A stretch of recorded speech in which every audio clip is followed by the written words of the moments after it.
तो दोस्तों स्वागत है आपका एक बार फिर से गवर्नमेंट गुरु 2.0 यूट्यूब क्लासेस में। राजस्थान के करंट अफेयर की ये जो है हमारे जून की सेकंड क्लास होने वाली है। इससे पहले जो है जनवरी से लेकर मई तक का करंट अफेयर मैंने आपको करा दिया है, आप वहां से देख सकते हैं और कंटेंट में दम है। इसलिए जो है मैं आपको करंट के साथ कहता हूं कि आपके एग्जाम में क्वेश्चन मिलेंगे और आप एग्जाम दे के देखना, आपको पता चलेगा कि हाँ कि कंटेंट जो हमने पढ़ा है, जो सर ने पढ़ाया है वो बहुत अच्छा कंटेंट है। और ये करंट अफेयर का कंटेंट नहीं, बहुत सारा जो कंटेंट जैसे और कोई अन्य सब्जेक्ट हो गए वो भी मैं आपको पढ़ा सकता हूं, लेकिन वो पढ़ाऊंगा मैं आप लोगों की डिमांड पर कि आपको पढ़ाना क्या है। ठीक है दोस्तों, तो एग्जाम में जब आप प्रश्न करेंगे, जब प्रश्न मिलेंगे तब आप मुझे याद करेंगे, तब मेरा चेहरा आपके सामने मिलेगा, मतलब मेरा चेहरा आपके सामने घूमेगा। चेहरा क्या मिलेगा, मैं तो नहीं आऊंगा ना वहां पर। ठीक है, तो दोस्तों जून माह की दूसरी जो करंट अफेयर है दूसरी क्लास है इसकी, और इसके अंदर देखो कि पालिका अध्यक्ष के विरुद्ध अविश्वास प्रस्ताव पारित। पालिका अध्यक्ष मतलब जो नगर पालिकाओं में जो चेयरमैन होते हैं, या हम बात करें कि जैसे नगर निगम में उनको महापौर कहते हैं, ठीक है, और सभापति कहते हैं नगर परिषदों में। तो जो पालिका अध्यक्ष है, नगर पालिकाओं के जो चेयरमैन है, उसमें हाल ही में पीलीबंगा हनुमानगढ़ पीलीबंगा के जो पालिका के जो अध्यक्ष हैं सुखचैन सिंह रमाणा के विरुद्ध पालिका में कांग्रेस का बहुमत होने के बावजूद भी अविश्वास प्रस्ताव पारित हो गया। कि कांग्रेस के पार्षद सभी और उन्होंने अविश्वास जो है प्रस्ताव पारित कर दिया। कुल 35 पार्षदों के बोर्ड में कांग्रेस व भाजपा के कुल 28 पार्षदों ने अविश्वास प्रस्ताव के पक्ष में गुप्त मतदान प्रणाली से जो है मतदान किया। मतलब उनको जो है हटा दिया गया है, अविश्वास प्रस्ताव ला दिया गया है कि अविश्वास प्रस्ताव जो है हटा दिया है। नगर पालिका अध्यक्ष को हटाने की जो विधि है उसमें अविश्वास प्रस्ताव का नाम आता है। नगर पालिका अध्यक्ष और उपाध्यक्ष को अविश्वास प्रस्ताव द्वारा हटाया जा सकता है। नगर पालिका के गठन के पहले 2 वर्षों तक अविश्वास प्रस्ताव नहीं लाया जा सकता। मतलब आज की डेट में कोई नगर पालिका के अध्यक्ष चुना गया है, नगर पालिका का बोर्ड बना है, तो आने वाले 2 साल तक अविश्वास प्रस्ताव नहीं लाया जाएगा। 2 वर्ष के बाद ही अविश्वास प्रस्ताव लाया जा सकता है। और 2 वर्ष के बाद पीलीबंगा हनुमानगढ़ जो पीलीबंगा नगर पालिका है उसके जो अध्यक्ष थे सुखचैन सिंह रमाणा, उनके खिलाफ अविश्वास प्रस्ताव लाया गया और उनको जो है हटा दिया गया। अविश्वास प्रस्ताव लाने के लिए कम से कम 1/3 जो सदस्य के समर्थन की आवश्यकता होती है। प्रस्ताव पारित करने के लिए 3/4 सदस्यों की जो है क्या चाहिए, समर्थन चाहिए। तो 35 पार्षद थे, 28 पार्षदों ने जो है समर्थन कर दिया कि इनको हटाया जाए, तो ये जो है अविश्वास प्रस्ताव के बाद इनको हटाना पड़ा। अगर प्रस्ताव पारित नहीं हो पाता है तो अगले 1 वर्ष तक अविश्वास प्रस्ताव नहीं लाया जाएगा। मान लो अगर किसी भी रीजन से ये अविश्वास प्रस्ताव पास नहीं होता तो 1 साल के बाद ही दोबारा अविश्वास प्रस्ताव लाया जा सकता था, ऐसा नहीं कि कल दोबारा ले आते। ठीक है, तो ये ध्यान रखना, पीलीबंगा के जो नगर पालिका के अध्यक्ष थे सुखचैन सिंह रमाणा। आगे देखो, राजस्थान के रीजनल एवं अर्बन प्लानिंग बिल ड्राफ्ट को मंजूरी दे दी गई है। प्रदेश के पहले रीजनल एवं अर्बन प्लानिंग बिल के ड्राफ्ट को नगरीय विकास मंत्रालय द्वारा स्वीकृति दे दी गई है। इसके तहत शहरों और ग्रामीण क्षेत्रों के लिए इंटीग्रेटेड डेवलपमेंट प्लान सुनिश्चित हो सकेगा। मतलब गाँव का और शहरों का जो विकास है एक साथ हो सकेगा। वर्तमान में राजस्थान में विकास प्राधिकरण और नगर विकास न्यास अपने एक्ट के अनुसार मास्टर प्लान बनाते हैं। जैसे नगर विकास प्राधिकरण मतलब जैसे हम जयपुर की बात करें तो जयपुर में क्या है, जयपुर विकास प्राधिकरण, तो ये अपने शहर के लिए क्या बनाते हैं, क्या बनाते हैं दोस्तों, मास्टर प्लान बनाते हैं, है ना। तो जहां पर जेडीए होता है, जैसे जो विकास प्राधिकरण होता है, जैसे जयपुर में जयपुर विकास प्राधिकरण कहते हैं, जोधपुर में जोधपुर विकास प्राधिकरण कहते हैं, अजमेर में अजमेर विकास प्राधिकरण कहते हैं। जहां पर विकास प्राधिकरण है तो वहां पर मास्टर प्लान बनाने का काम कौन करेगा, ये विकास प्राधिकरण करेंगे। जहां पर विकास प्राधिकरण नहीं है वहां पर क्या होते हैं, नगर विकास न्यास होते हैं, नगर विकास न्यास होते हैं, नगर पालिकाओं के अलावा होते हैं ये ना, नगर पालिका नगर परिषद के अलावा होते हैं। तो वहां पर ये काम कौन करते हैं, नगर विकास न्यास करते हैं। अब मास्टर प्लान क्या होता है, अब आप ये पूछोगे सर मास्टर प्लान क्या होता है। दोस्तों मास्टर प्लान क्या होता है, मास्टर प्लान जो है एक योजना होती है। इसके अंदर क्या होता है, जैसे आने वाले 25 साल के अंदर जो जो सरकार को काम करना है कि सड़क यहाँ से निकालनी है, यहाँ पर जो ब्रिज बनाना है, यहाँ पर 100 फीट की रोड बनानी है, यहाँ पर 200 फीट की रोड बनानी है, यहाँ पर ये जो क्षेत्र है इस क्षेत्र को क्या करना है, कॉलोनी बसानी है, यहाँ पर जो है कॉमर्शियल जो है प्लॉट काटने हैं, यहाँ पर जो है यहाँ पर हमें स्कूल कॉलेज खोलना है। तो ये आने वाले 25 साल या 20 साल का जो है एक क्या होता है, योजना होती है, तो इसे मास्टर प्लान कहते हैं। जैसे जयपुर का मास्टर प्लान है ना 2025, अब 2040 या 45 वाला जो बन रहा है, तो इस तरह से मास्टर प्लान होते हैं। ठीक है, तो इन कारण शहरों में समान जरूरतों के बावजूद अलग अलग प्रावधान किए गए हैं। इस बिल के तहत राजस्थान में एक ही एक्ट के तहत मास्टर प्लान बन सकेगा। इस एक ही एक्ट के तहत रीजनल प्लान, मास्टर प्लान, नए शहरों का development plan, special area plan तैयार किए जाएंगे। तो आपको इतना ध्यान रखना है कि जो है मंजूरी मिल चुकी है तो मास्टर प्लान बनना स्टार्ट हो जाने वाला है। आगे देखो, राजस्थानी भाषा के विकास हेतु राजस्थानी विकास बोर्ड का गठन किया जाएगा और राजस्थान सरकार द्वारा राजस्थानी भाषा के विकास के लिए राजस्थान भाषा विकास बोर्ड का गठन किया जाएगा, जिसमें अध्यक्ष होगा, सदस्य होंगे और भाषा विशेषज्ञों के अलावा सचिव पद होगा। इस बोर्ड को राज्य सरकार द्वारा अलग से बजट आवंटित किया जाएगा। राजस्थानी जो भाषा है उसके विकास के लिए ये क्या होगा, एक बोर्ड बनाया जाएगा जिसमें एक अध्यक्ष होगा, सदस्य होंगे और विशेषज्ञ भी होंगे, भाषा के विशेषज्ञ भी होंगे और साथ ही साथ क्या होंगे, सचिव पद का भी सृजन होगा। राजस्थान के कई विश्वविद्यालयों में राजस्थान भाषा का जो है पराय स्नातक कोर्स संचालित किए जा रहे हैं। मतलब कई यूनिवर्सिटीज हैं जो राजस्थान जो एमए जो है राजस्थानी भाषा के अंदर करवाते हैं। ये बोर्ड जो है राजस्थानी भाषा और बोलियों के महत्व को रेखांकित करेगा। आपको पता है कि राजस्थानी भाषा के लिए संवैधानिक दर्जा दिलाने के लिए जो है आंदोलन चल रहा है और आंदोलन चलने की जो संवैधानिक भाषा के कड़ी के अंदर जो ये राजस्थानी भाषा का जो विकास बोर्ड होगा ये अपने आप में महत्वपूर्ण भूमिका निभाएगा। इसमें भाषा के पौराणिक जुड़ाव और विभिन्न बोलियों विकास से संबंधित शोध किया जाएगा। ध्यान रखना आपको सिंपल सा कि राजस्थानी भाषा विकास बोर्ड का क्या किया जाएगा, गठन किया जाएगा। आगे देखो, राजस्थान में तृतीय शिक्षक भर्ती में महिलाओं को 50% आरक्षण। सरकार ने 14 जून को तृतीय भर्ती श्रेणी जो होती है आपके रीट के द्वारा जो भर्ती की जाती है उसमें जो लेवल 1 के अंदर जो है आरक्षण 30% से बढ़ाकर महिलाओं का आरक्षण कितना कर दिया, 50%, जो काफी विरोध भी हुआ था इसका, लेकिन जो है इस पर जो है मंजूरी दे दी गई है और 50% जो आरक्षण जो है महिलाओं के लिए कर दिया गया है। इसका उद्देश्य क्या है कि राजस्थान में महिलाओं का जो सशक्तिकरण होता है उसको प्रोत्साहन देने के लिए 50% आरक्षण कर दिया गया है। मुख्यमंत्री भजनलाल शर्मा और पंचायती राज अधिनियम में संशोधन के प्रस्ताव को मंजूरी दे दी गई है। इससे प्रदेश में महिलाओं को रोजगार के अधिक अवसर मिलेंगे और वो महिलाएं क्या बनेगी, आत्मनिर्भर बनेगी। ठीक है, आगे देखो, जस्टिस गंगाराम मूलचंदानी की हम बात करें तो हाल ही में सेवानिवृत्त न्यायाधीश गंगाराम मूलचंदानी को राजस्थान राज्य मानवाधिकार आयोग का क्या नियुक्त किया गया है, अध्यक्ष नियुक्त किया गया है। ठीक है, राजस्थान राज्य मानवाधिकार आयोग का अध्यक्ष नियुक्त किया गया है किसको, मूलचंदानी भाई साहब को, गंगाराम मूलचंदानी भाई साहब को क्या किया गया है, राजस्थान राज्य मानवाधिकार आयोग का अध्यक्ष नियुक्त किया गया है। राजस्थान राज्य मानवाधिकार आयोग की अध्यक्ष और सदस्यों की नियुक्ति कौन करता है, राज्यपाल करता है। कौन करता है, सदस्य और अध्यक्ष की नियुक्ति राज्यपाल। इसके अलावा सेवानिवृत्त आईपीएस अधिकारी अशोक गुप्ता को राज्य मानवाधिकार आयोग का सदस्य नियुक्त किया गया है। तो ध्यान रखना, गंगाराम मूलचंदानी को तो अध्यक्ष और अशोक गुप्ता को क्या किया गया है, आपके सदस्य नियुक्त किया गया है। इसके वर्तमान में जो रामचंद्र सिंह झाला आयोग के क्या है, सदस्य हैं। इसके अलावा भी हम बात करें तो देखो, एक अध्यक्ष हो गए मूलचंदानी, ठीक है, एक सदस्य हो गए अशोक गुप्ता जो मैंने यहाँ पे बताया, एक सदस्य अन्य है उनका नाम है झालानी, रामचंद्र सिंह झाला। तो अशोक गुप्ता, रामचंद्र सिंह झाला तो सदस्य हो गए और अध्यक्ष कौन हो गया, जस्टिस गंगाराम मूलचंदानी। अब हम बात कर लेते हैं राजस्थान राज्य मानवाधिकार आयोग के बारे में। तो 18 जनवरी 1999 को अधिसूचना को जारी करके राजस्थान सरकार ने इस आयोग का गठन किया था। इसकी जो स्थापना है 20 मार्च 2000 को हो गई थी। इसका जो गठन है मानवाधिकार संरक्षण अधिनियम 1993 की धारा 21 के तहत गठन किया गया है। ये इंपॉर्टेंट है, ये पूछा जा सकता है किस धारा के तहत, तो धारा 21 के तहत गठन किया गया है। इसमें जो है वर्तमान में एक अध्यक्ष होंगे और 2 सदस्यों का प्रावधान है। तो अध्यक्ष कौन है, गंगाराम मूलचंदानी, सदस्य कौन है, झाला और आपके अशोक गुप्ता।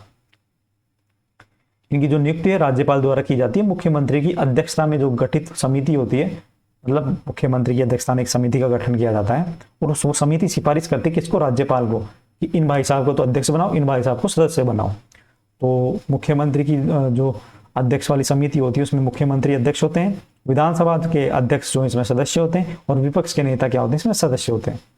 अध्यक्ष पद की योग्यता की हम बात करें तो राजस्थान का जो उच्च न्यायालय है उनके जो सेवानिवृत्त न्यायाधीश या मुख्य न्यायाधीश के समकक्ष इनका क्या होती है, योग्यता होती है। इसमें अगर किसी को सदस्य बनना है तो उनकी योग्यता जो है राजस्थान हाईकोर्ट के जो जज हैं उनके बराबर इनकी क्या होनी चाहिए, योग्यता होनी चाहिए। इनके कार्यकाल की हम बात करें तो 3 वर्ष या तो इनका कार्यकाल होगा या 70 वर्ष की आयु, या तो इनकी आयु 70 वर्ष हो, 70 वर्ष तक हो, या 3 वर्ष इनों का जो कार्यकाल रहेगा, जो भी पहले हो, मतलब दोनों का जो रखी गई शर्त। इनको जो इस्तीफा है वो राज्यपाल को दिया जाता है। और प्रथम अध्यक्ष जो थे राजस्थान राज्य मानवाधिकार आयोग के, वो थे कांता भटनागर। कौन थे? कांता भटनागर। ठीक है दोस्तों, आगे देखो नवीन महाजन की हम बात करें तो नवीन महाजन को राजस्थान का मुख्य निर्वाचन अधिकारी नियुक्त किया गया है। नवीन महाजन को राजस्थान का मुख्य निर्वाचन अधिकारी। आज की जो क्लास है वो ध्यान रखना दोस्तों, जो क्लास ले रहा है ना उसको एग्जाम में बहुत सारे क्वेश्चन मिलेंगे। आज की क्लास बहुत इंपॉर्टेंट है, बहुत अच्छे फैक्ट्स हैं इसके अंदर, इसलिए मैं आपको कह रहा हूँ। नवीन महाजन को राजस्थान राज्य का क्या है, मुख्य निर्वाचन अधिकारी नियुक्त किया गया है। इनकी नियुक्ति भारत निर्वाचन आयोग द्वारा की जाती है। इनकी नियुक्ति किनके द्वारा की जाती है? भारतीय निर्वाचन आयोग द्वारा इनकी नियुक्ति की जाती है। और जो भारत निर्वाचन आयोग के सचिवालय के द्वारा इस संदर्भ में अधिसूचना जारी भी कर दी गई है। नवीन महाजन ने प्रवीण गुप्ता का स्थान लिया है। किसका स्थान लिया? प्रवीण गुप्ता का स्थान लिया है। अगर मैं यहाँ पर आपसे एक प्रश्न पूछता हूँ, अगर आप शुरू से मेरी क्लास देख रहे हैं ना करंट अफेयर की, तो मैंने प्रवीण गुप्ता को एक नया पद मिला है राजस्थान के अंदर। वो कौन सा पद है? इनको राजस्थान के जो निर्वाचन अधिकारी इन यहाँ से हटाकर नया पद दिया गया है और इनकी जगह जो है नवीन महाजन को जो है कमान सौंपी गई है। तो ये ध्यान रखना।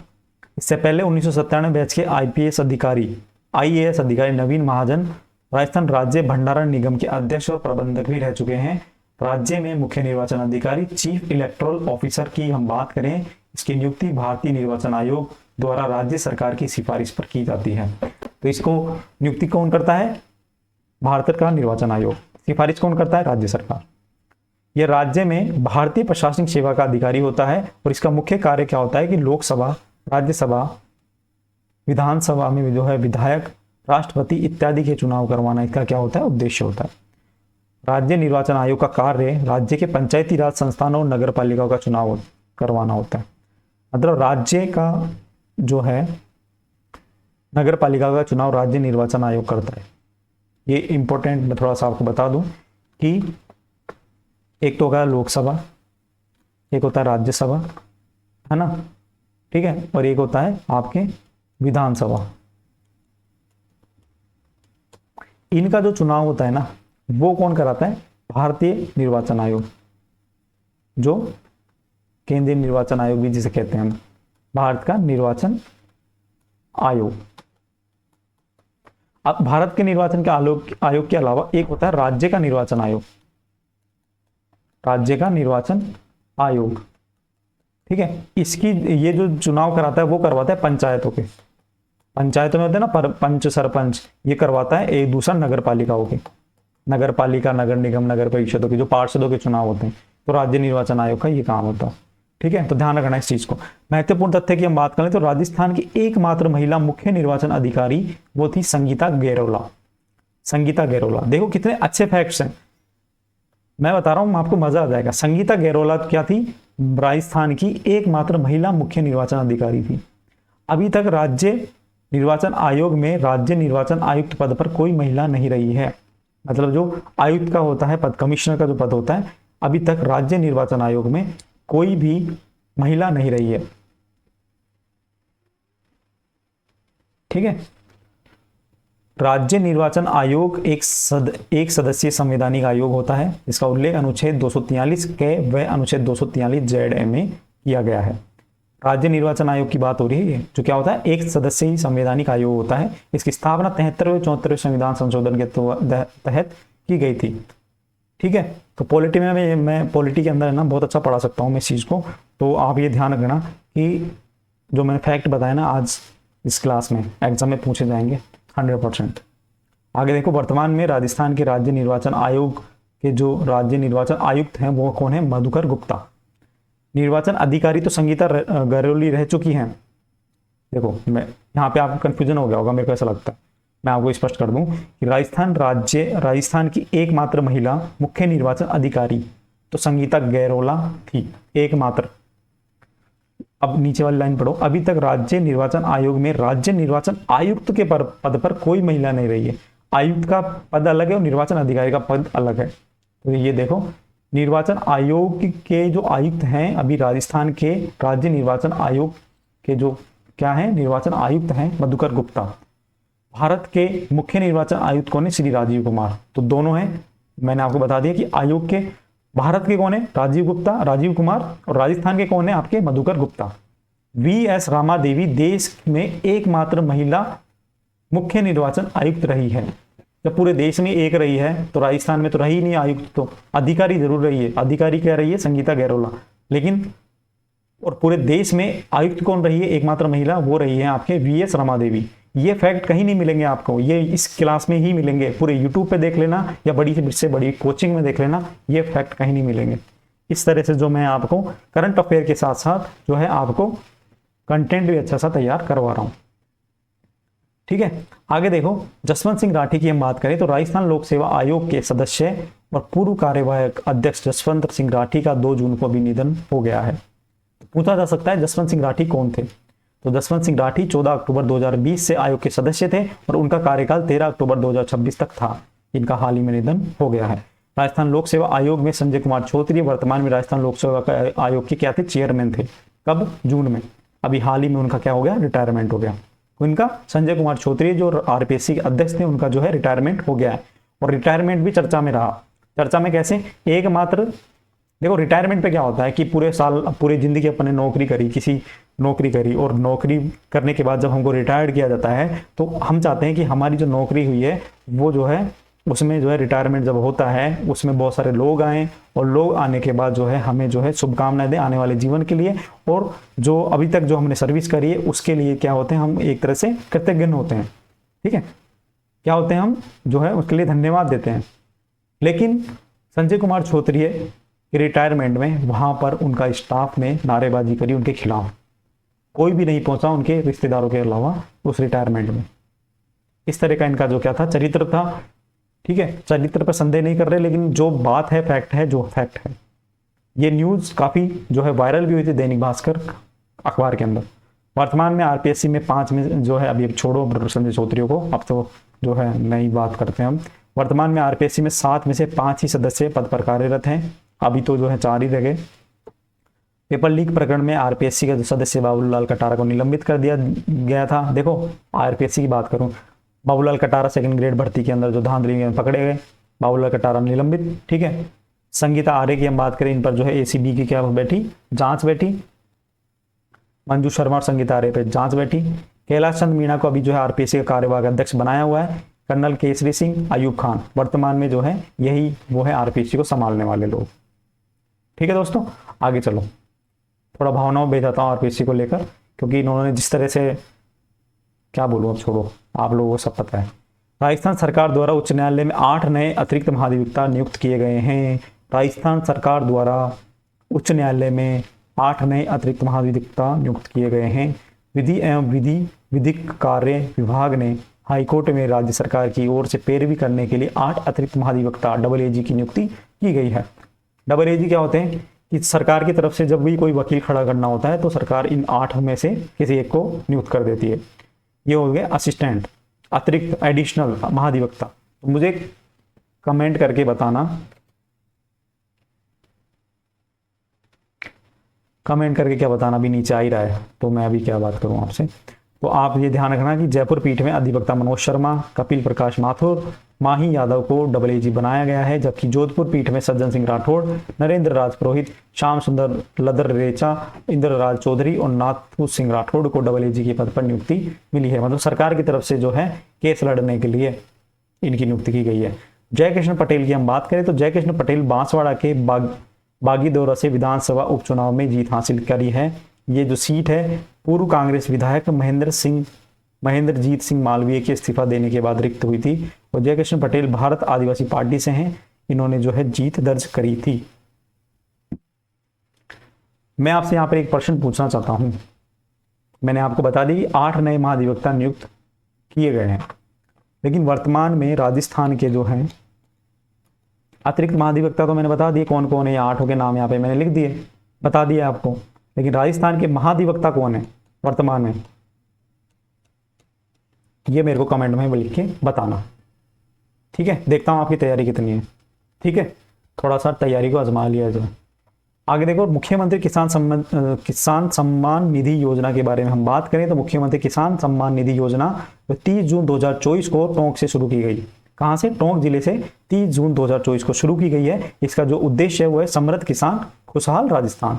समृद्ध किसान खुशहाल राजस्थान। इसके तहत प्रधानमंत्री किसान सम्मान निधि के तहत 6,000 रुपए की राशि तो दी जाती थी।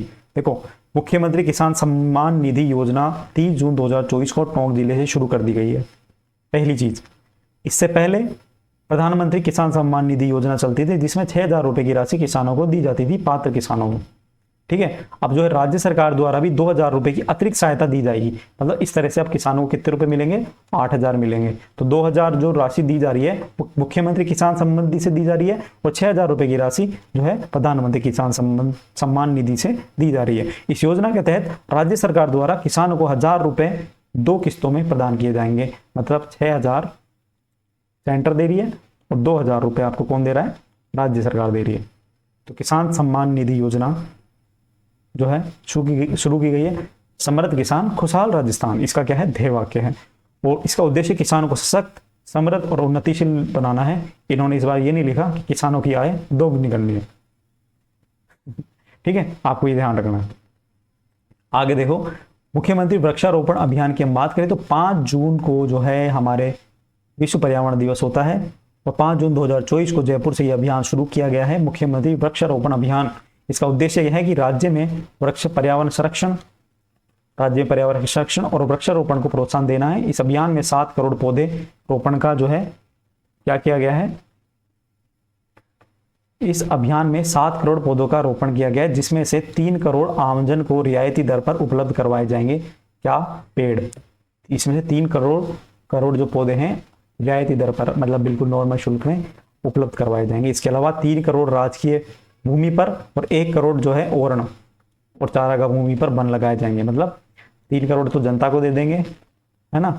इधर लिख लेते हैं, 3 करोड़ जनता को दे देंगे, बाकी बचे 7 में से 4 करोड़, ये 4 करोड़ बच गए। 4 करोड़ में से जो है 3 करोड़ सरकारी भूमि पर लगा देंगे और 1 करोड़ जो है ओरण भूमि पर, चारागाह भूमि पर क्या लगा देंगे? वन लगा देंगे।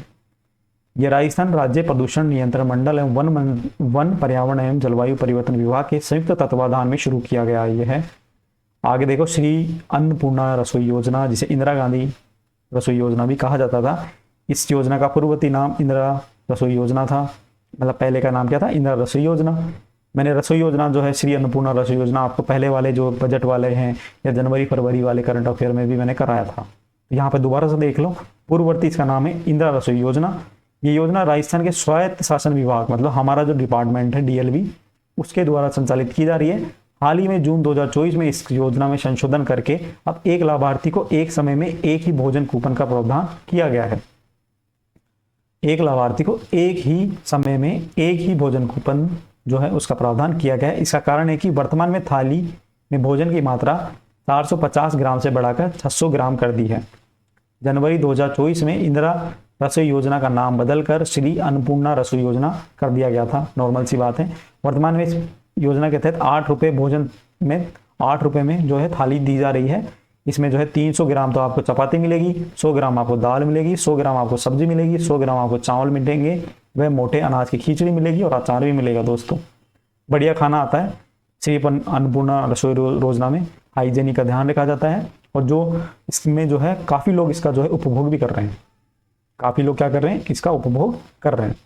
ठीक है दोस्तों, तो आज जो है हमारा करंट अफेयर, इससे बहुत सारे क्वेश्चन आपको देखने को मिलने वाले हैं क्योंकि फैक्ट हमारे इस तरह के इसमें रखे गए हैं। गारंटी के साथ आपको 2 से 3% इसमें एग्जाम में देखने को मिलेंगे इस वाले सेक्शन से, इस वाले पर्टिकुलर वीडियो से, आज की वीडियो से। तो आपको ये ध्यान रखना है कि ये वाली क्लास मिस नहीं करनी है और पूरा देखना है। शॉर्ट नोट्स साथ में बनाते जाओ दोस्तों। एग्जाम में जो है आपके शॉर्ट नोट्स ही आपके लिए रामबाण सिद्ध होंगे।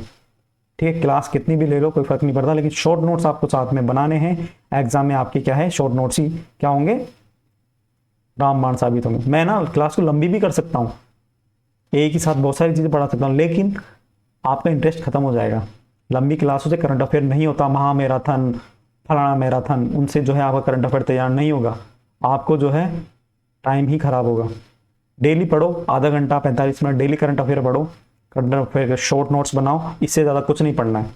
फिर वो करंट अफेयर लास्ट में एग्जाम के टाइम पे आपको रिवीजन करने हैं। बाकी करंट अफेयर का और कोई इसके अलावा नुस्खा नहीं है, नुस्खा बोलते हैं, नुस्खा नहीं है, ठीक है। तो आपको ये ध्यान रखना है, ठीक है।